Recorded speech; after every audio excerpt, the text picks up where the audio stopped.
জীবন সবসময় একরকম থাকে না, কখনো সুখ কখনো দুঃখ। আসলে দীর্ঘদিন ধরে এই পরিবারের উপার্জনক্ষম ব্যক্তি দীর্ঘদিন ধরে অসুস্থ আছেন। প্রায় 1 বছর যাবত তিনি অসুস্থ আছেন। পরিবারের দেখার মতন তেমন নাই। বিপন্ন মানবতায় প্রবেশে যায় চৌগাছা পরিবার স্বেচ্ছাসেবী সংগঠনের পক্ষ থেকে আজ আমরা এসেছি চৌগাছা সদর ইউনিয়নের কয়ারপাড়া, উত্তর কয়ারপাড়া। একজন অসহায় পরিবারের আমরা কিছু বিতরণ দিতে আসছি আর কি। 25 কেজি চাউল এবং আমরা কিছু নিত্য প্রয়োজনীয় আমরা খাবার সামগ্রী নিয়ে আসছি। এবং এখানে আছে আপনার 2 কেজি পেঁয়াজ আছে, 1 কেজি রসুন।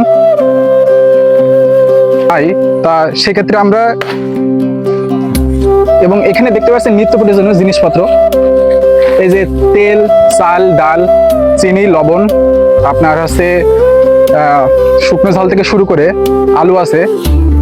তো ধন্যবাদ জানাই প্রবাসী ভাইদের এবং আমাদের সকল দেশীয় ভাইদের যারা অক্লান্ত পরিশ্রম করে এই যে মানবতার সেবায় কাজে হাত বাড়িয়ে দিয়েছেন। বিশেষ করে ধন্যবাদ জানাই সংগঠনের সিঙ্গাপুর প্রবাসী সংগঠনের প্রতিষ্ঠাতা সভাপতি বক্তার ভাই, যার দিক নির্দেশনায় আমরা আজকে এসেছি এই প্রোগ্রামে। পরিবারটির অবস্থা অত্যন্ত করুণ।